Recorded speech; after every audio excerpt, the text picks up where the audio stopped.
500 kilometre से कम अगर running है तो किस टाइप की कार ले। तो आज हम आपको वो आइडियाज भी देंगे कि हम लोग कौन सी कार्स रेकमेंड करते हैं और ओवरऑल आपको क्या चीज़ों का ध्यान रखना चाहिए। पहले तो मुझे ये जानना है कि ये GST 2.0 ने ऐसा तो क्या मैजिक किया है इतना ज़्यादा फर्स्ट टाइम कार बायर का इंटरेस्ट। तो एक तरीके से नए बायर्स की एकदम भीड़ लग गई है। तो नवरात्रि में और ये दशहरा पे जो आपने देख ही लिया है कि कितनी कार बिकी है। हाँ, मारुति का तो मतलब 35 इयर्स की हिस्ट्री में सबसे ज्यादा अच्छा परफॉर्मेंस आया। तो सबसे पहले हम जो फंडामेंटल क्वेश्चन है वो बेसिक लेवल पे लोगों को समझ में आना चाहिए, तो उसकी बात करते कि भाई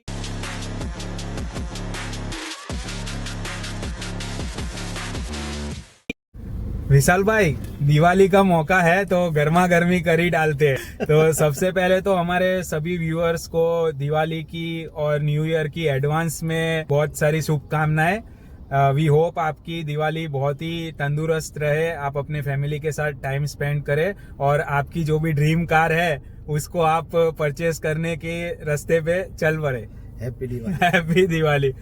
तो अब आज का जो टॉपिक है, हमारा जो लास्ट वीडियो था जिसमें हमने बहुत अच्छा आप लोगों ने रिस्पांस दिया था कि 500 किलोमीटर से कम अगर रनिंग है तो किस टाइप की कार ले, तो उसमें हमने स्पेसिफिक कार्स के बारे में बात नहीं किया था। तो आज हम आपको वो आइडियाज भी देंगे कि हम लोग कौन सी कार्स रेकमेंड करते हैं और ओवरऑल आपको क्या चीज़ों का ध्यान रखना चाहिए। और बहुत सारे लोगों का क्वेश्चन भी बहुत आते हैं, बहुत सारी कमेंट्स आपकी आ रही है और कंसिस्टेंट कमेंट आ रही है, ऐसा नहीं है। हाँ। और वो कमेंट भी ऐसी है कि आप हमको सजेस्ट करें कि भाई 500 किलोमीटर से कम हमारा ड्राइविंग रहता है तो कौन सी गाड़ी हम लोग परचेज करने के लिए कंसिडर करें। तो विशाल भाई, हम उसके ऊपर बात करें उससे पहले मुझे आप एक ये चीज बताओ कि अचानक से जो new first time car buyers है उनका जैसे एक तरीके से भीड़ लग गई है और ज्यादातर ये क्वेश्चन उनके थ्रू ही आ रहा है क्योंकि उनका रनिंग भी कम है।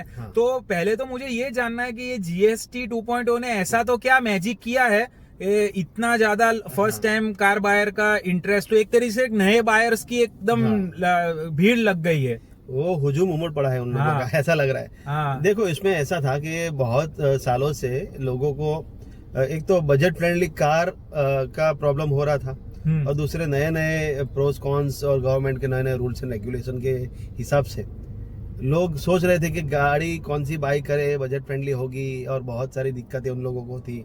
और ये E20 पेट्रोल वाला भी जो मसला चल रहा था, ये सारी चीज़ों पे लोग बहुत कंफ्यूज थे। और दूसरी चीज़ कि जिस हिसाब से कार पे जो सब 4 मीटर की कार्स पे जो GST लगता था और सब उससे बड़ी कार आप ले गए तो उस पर भी एकदम ज़्यादा फिर GST लगता था।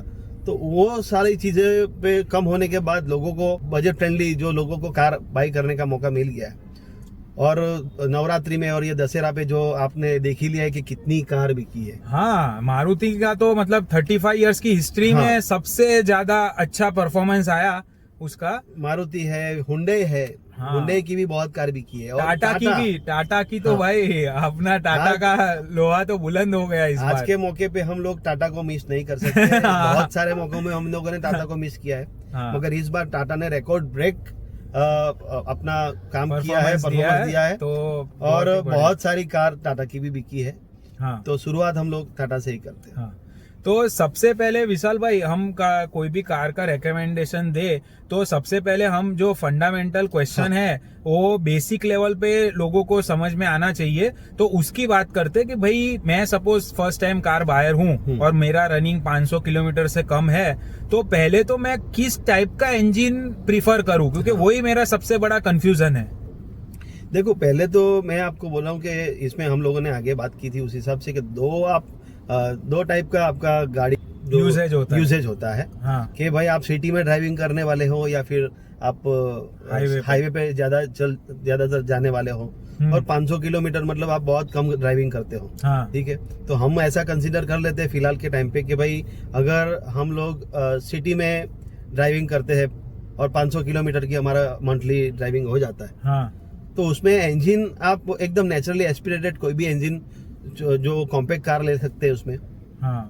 तो मेरे हिसाब से one litre naturally aspirated engine वो बेस्ट रहेगा, वो बेस्ट रहेगा। हाँ। और उसमें ज्यादा मगजमारी नहीं करनी है आपको, हाँ। और टेंशन भी नहीं लेना है, हाँ। और वो ज्यादा पॉकेट फ्रेंडली रहेगा आपके। सही बात है, क्योंकि देखो हमने ये भी डिस्कस किया था कि अगर आप टर्बो के साइड जाओगे तो आप परफॉर्मेंस तो आपको मिलेगा, हाँ। लेकिन आपका माइलेज पे उसका बहुत ज्यादा मार पड़ेगा। और अभी तो ये E20 के आने के बाद तो बहुत सारे लोगों की ऐसी कंप्लेंट्स है, अब वो कितना सही गलत है वो तो कस्टमर टू कस्टमर डिपेंड करता है। तो आप पहले गाड़ी ले रहे हो, अफोर्डेबल रेंज में ले रहे हो, तो पहला तो ये है कि आप नेचुरली एस्पिरेटेड 1 लीटर या 1.2 लीटर जो आपको समझ में आता है वो आप लीजिए, वो एक पॉइंट लॉक हो गया। हाँ। अब सेकंड क्वेश्चन ये है विशाल भाई कि क्या ऐसे लोगों को ईवी या सीएनजी ऐसा कुछ कंसिडर करना चाहिए कि पेट्रोल के या डीजल कंसिडर करना चाहिए? देखो मैंने पहले ही आपको बोला था, हमारा एक डेडिकेटेड वीडियो ही है इस पे स्पेशली, हाँ।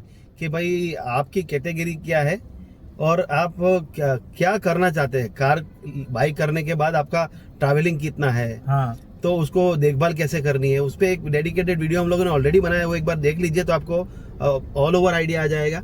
ठीक है। हाँ। और हालांकि ये वीडियो है तो हम लोग उसमें भी बात कर ही लेते हैं कि आपको ऐसा पेट्रोल पे ही जाना है अगर आपका 500 किलोमीटर से कम है, या तो फिर एनी अदर पे आपको है ना बहुत सारी पैसों की दिक्कत होगी, और उसमें फिर मेंटेनेंस का खर्चा, फिर हाँ। उसको गाड़ी को आप समझ लो ज्यादा उसको चलाने वाले नहीं हो तो उतना उसके पीछे उतना बजट बिगाड़ने का भी आपको कोई फायदा नहीं। 100% ये हमने ऑलरेडी बहुत डिटेल में डिस्कस किया है। तो इन शॉर्ट आप है ना पेट्रोल ही कंसिडर कीजिए अगर आपका 500 किलोमीटर या उससे कम का रनिंग है। तो अभी आपका अपन ने इंजन लॉक कर दिया और जो पेट्रोल लेना है वो भी हमने ये चीज लॉक कर दिया।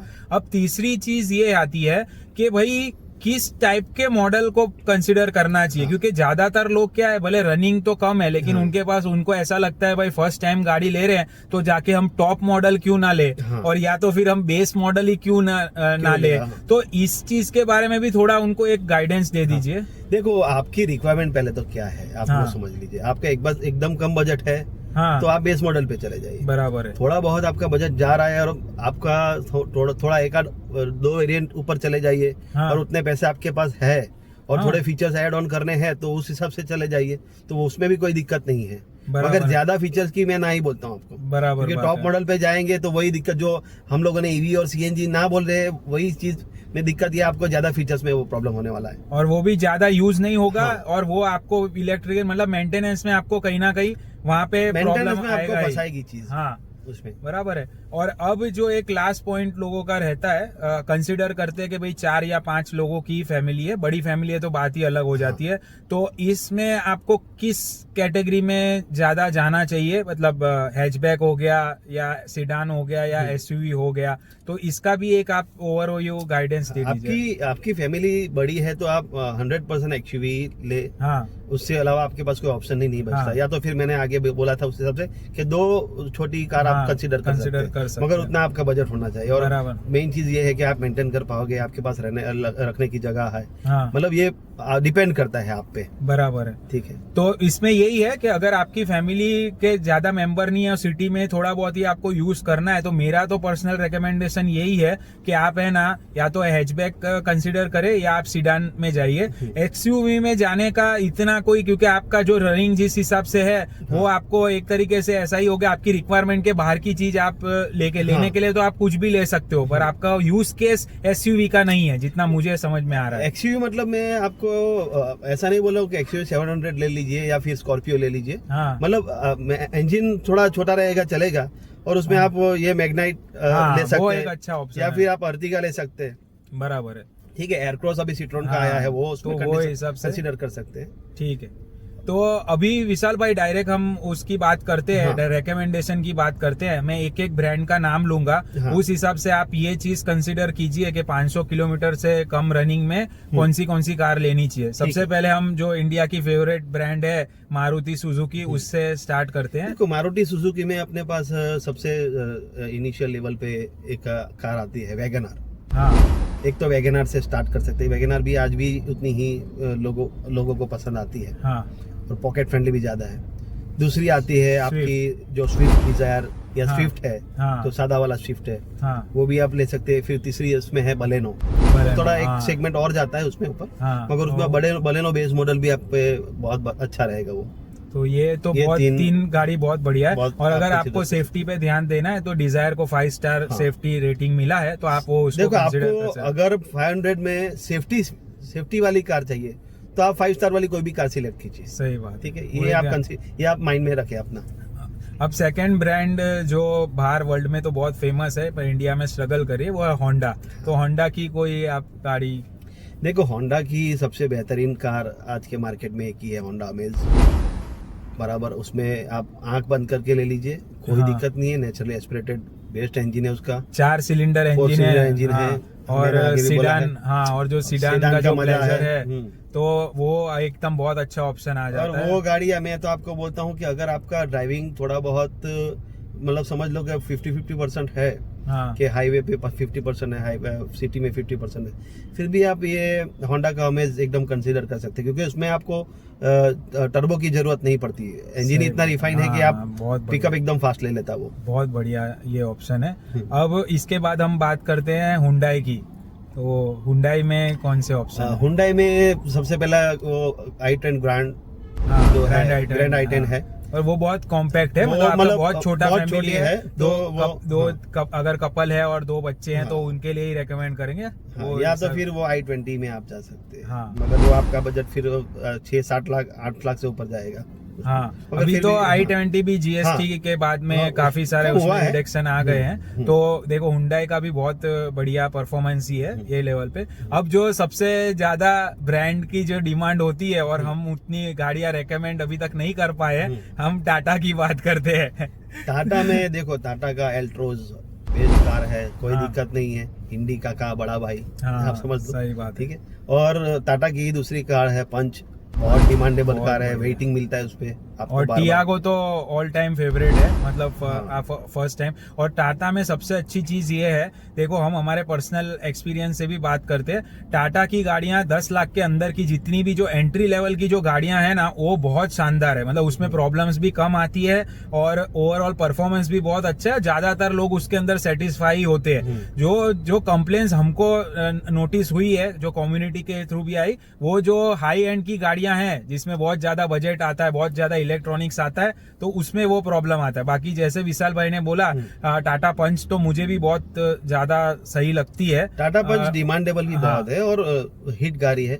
अल्ट्रोस का जो नया वर्जन है वो भी बहुत शानदार है। भी फीचर्स लोडेड अल्ट्रोस बना दी है उन्होंने, बहुत ही सही ये रह सकता है। और आपको जान के हैरानी होगी कि टाटा की हम लोगों ने एक भी कार रेकमेंड नहीं की पहले, हाँ, और इस बार कर रहे हैं। फिर भी इस बार उनका मार्केट में ग्रोथ जो टाटा का है, होप के ऐसा ही टाटा का सर्विस भी अच्छा रहेगा इन फ्यूचर। सही बात। तो ये this is a very positive thing about the brand. अब हम बात करते हैं सिट्रॉन की। तो सिट्रॉन की भी हम एक कार रेकमेंड करना चाहेंगे जो ये कैटेगरी में फिट होती है, वो है C3X। तो सिट्रॉन की जो C3X है, आई थिंक वो मोस्ट अफोर्डेबल हैचबैक है इंडिया में। जो उसका बेस मॉडल तो आई थिंक सबसे सस्ता है। सस्ते से ज्यादा जो उन्होंने अभी जो गाड़ी पे काम किया है वो आपको एक बार जाके कंसिडर करनी चाहिए। और उसका जो इंजन भी है और जो उसका गियर बॉक्स का जो कॉम्बिनेशन है वो एक्चुअली एक सेगमेंट ऊपर का है। तो हमने अभी तक जितनी भी गाड़ियां आपको बताई उसमें आप अगर परफॉर्मेंस कंसिडर करोगे तो सिट्रॉन की गाड़ी सबसे ज्यादा देगी, क्योंकि 1.2 लीटर का उसका नेचुरली एस्पिरेटेड सिट्रॉन में आपको इंजन प्लस मिलेगा। 1 लीटर से ज्यादा ही इंजन मिलेगा। और ऑल ओवर गाड़ी में आपको ज्यादातर उन लोगों ने चेंजेस किए हैं गाड़ी में, और स्ट्रेंथ पे भी उनका काम चल रहा है बराबर। तो सिट्रॉन C3X, उस पे भी आप जा सकते हैं। अब हम सब बात करते हैं निसान की जो world cup winner, one and only गाड़ी मैग्नाइट। तो हमने जैसे पहले बोला था कि भाई आप एसयूवी आप कंसिडर अगर करना ही चाहते हो तो मैग्नाइट एक बहुत ही शानदार ऑप्शन है। और उसका जो बेस मॉडल है वो तो अभी ऑन रोड 6 लाख रुपए में ये दिवाली ऑफर्स के साथ मिल रहा है, जो मुझे समझ ही नहीं आ रहा कि वो किस तरीके से ये चीज ऑफर कर रहे हैं। बट वो गाड़ी एकदम शानदार है। मतलब आप अगर आप असली वैल्यू फॉर मनी, सेफ्टी को कंसिडर करो, परफॉर्मेंस को कंसिडर करो, तो आई थिंक आज की डेट में मैग्नाइट को दूर दूर तक कोई कोई मतलब नहीं पहुंच सकता है। हाँ, तो मैग्नाइट भी हमारा one of the top recommendation बनती है ये गाड़ी। अब जो ब्रांड बाकी रह गया है वो है किया।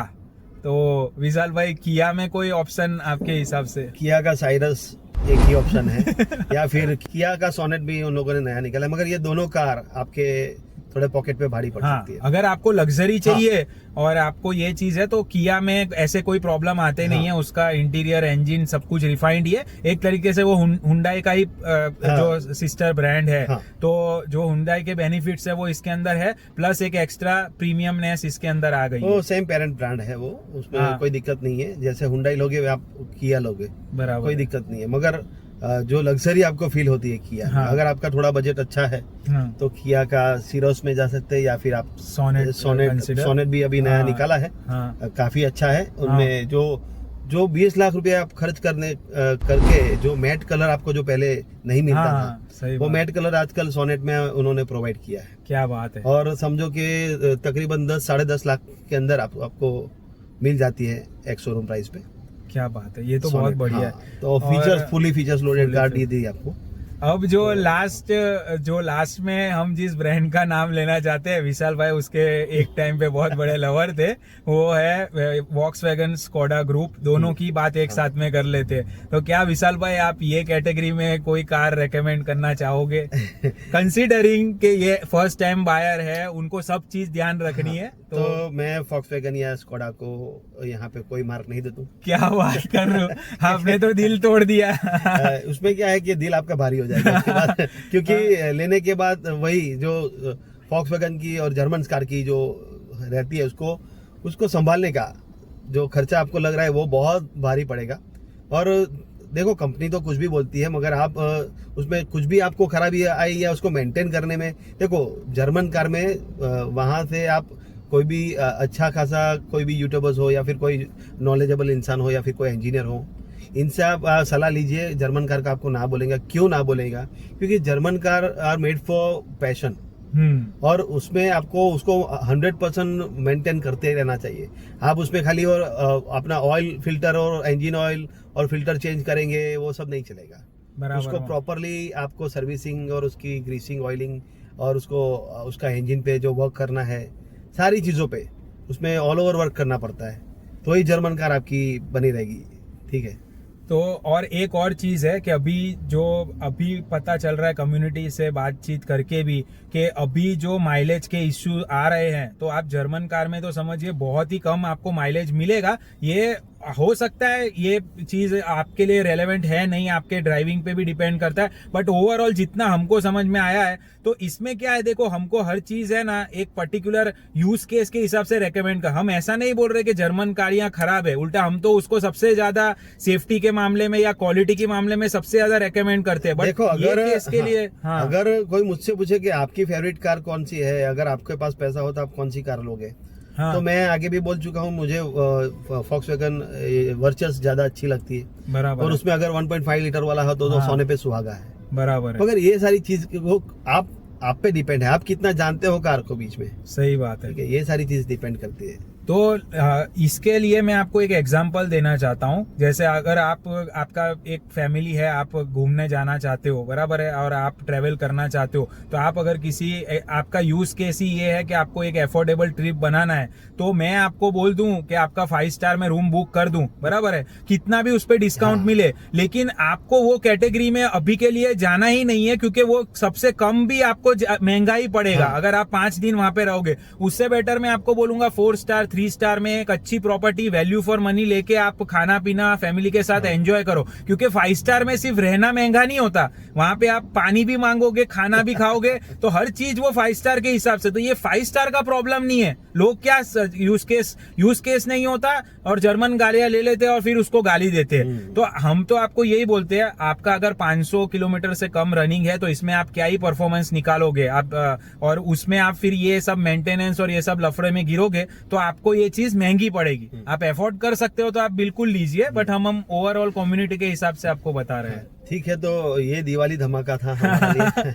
ठीक है, और वी होप कि हमने आपके सारी कमेंट्सों का बहुत ही बेहतरीन आंसर दे दिया है। और बाकी और भी आपके कुछ इंसाइट्स हो या आपको और भी कुछ जानकारी लेनी हो, हाँ। या फिर आपको और भी समझ में नहीं आता हो कुछ के भाई अभी मैं फुली कंफ्यूज हूँ, तो आप हमारे जो लिंक हम लोगों ने प्रोवाइड की है आपको, उस पर डायरेक्टली आप हमारे साथ कंसल्टिंग कर सकते हैं। हाँ। और हम आपको एकदम मिनिमल प्राइस में आपको अच्छे से अच्छा नॉलेज आपको प्रोवाइड करने के लिए बैठे हैं। Hope you enjoy the video. Thank you, bye.